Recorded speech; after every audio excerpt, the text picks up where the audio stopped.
هو القرآن والفرقان لوگو زمین میں کیا کرو، کلو مما فی الارض حلالا طیبا، جو حلال اور پاکیزہ ہے نا انہیں کھاؤ۔ گویا اگر یہاں سے دیکھیں تو اللہ کھانے سے نہیں روک رہا، اللہ کہہ رہا ہے کھاؤ، لیکن کیسا کھاؤ؟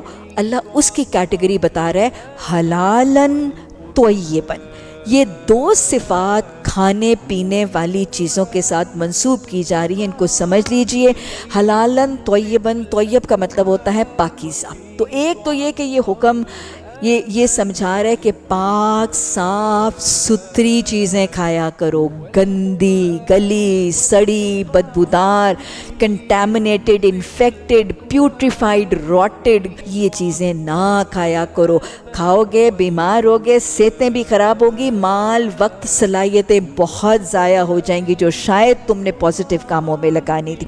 حلالن طیبن سے ایک تو یہ مراد ہے، اور حلالن طیبن سے دوسرا مراد یہ کہ جو اللہ نے تمہارے لیے حلال اور جائز کی ہیں، تو جو چیزیں تمہارے لیے پرمیسیبل ہیں according to the commandments of Allah, جو تمہارے لیے جائز ہیں وہ کھاؤ۔ اور دوسرا عین ممکن ہے کئی دفعہ چیز جو دسترخوان پر ہے وہ صاف ستھری بھی ہے، اور پھر یہ کہ وہ حلال اور جائز اور ذبیحہ ساری حدود کے اندر بھی ہے، لیکن جس ذریعہ آمدنی کے ذریعے وہ کمائی گئی ہے وہ بذات خود حرام ہے۔